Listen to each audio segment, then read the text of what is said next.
বলে না, কি নাম আপনার বাচ্চার? সাদমান রহমান সায়ান। কি সমস্যা নিয়ে আমার কাছে আসছিলেন আমার চেম্বারে?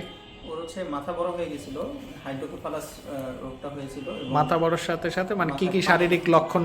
মাথা পানি জমে গেছিল, ও ঘুমাতে পারতো না, এবং মানে খাওয়ার পরেও বমি করতে যেত অনেক। খাওয়ার পর পর বমি করতো? চাইতো। আর আর কি কি সমস্যা ছিল? আর যে মানে ঘুম থেকে জেগে যেত, আর কান্নাকাটি? কান্নাকাটি করতো অনেক বেশি। অনেক বেশি এক্সেসিভ কান্নাকাটি করতো। মাথার রগগুলা কি ফুলে গেছিল? রগগুলো ফুলে গেছিল একদম। মানে আর চোখের অবস্থা কি ছিল বাবু? চোখগুলো নিচের দিকে নেমে এসেছিল। চোখগুলা নিচের দিকে নেমে গেছিল। তো পরে আপনারা পরীক্ষা নিরীক্ষা করে কি ধরা পড়লো এটা?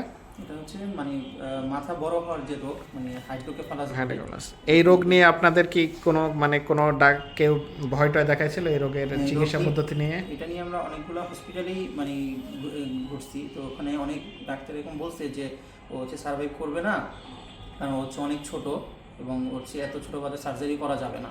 স্যার, এই জন্য আমরা ওর ওজন কত ছিল অপারেশনের সময়? অপারেশনের সময় ওর ওজন ছিল 2 কেজি 100 গ্রাম।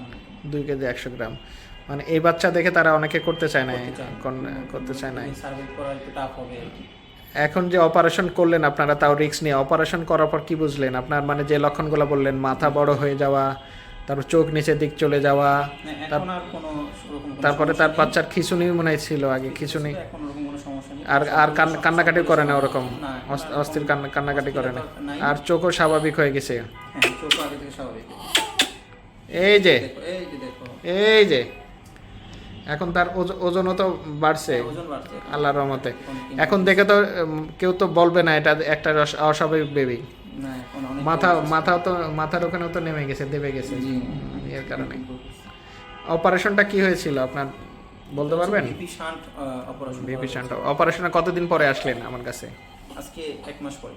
1 মাস পরে আসলে তাহলে বোঝা যাচ্ছে যে অপারেশন করলে সুস্থ হয়। আপনাদের যেটা ভয় দেখাছিল পুরা মানে মিথ্যা। ওটা আসলে ওটা করলে আপনারা অপেক্ষা করলে এই ইয়েটা পেতেন না আর কি, অপারেশনের যে সুফলটা এটা পাওয়া যেত না। করলে এটা আরো বেশি।